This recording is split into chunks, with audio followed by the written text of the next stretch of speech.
Hey guys, and welcome back to the channel How Logical. In this tutorial, we're gonna look at how to like someone on Bumble. Now let's begin. Let's simply open up the Bumble application right here. Do note that I have already logged into my account. In case you have not, do log in right now.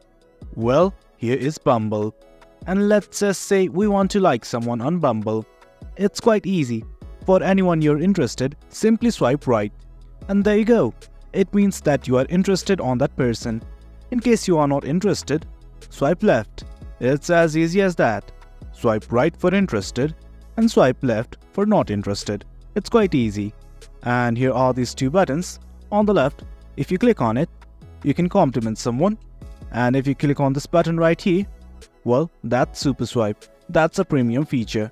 You can only use that once you've subscribed to Bumble Premium. Well guys, that's it. That's how you like someone on Bumble. It's as easy as that. Hope you guys found this video informative, and for more content like this, do remember to hit like, share and subscribe. Your support fuels us. Thank you.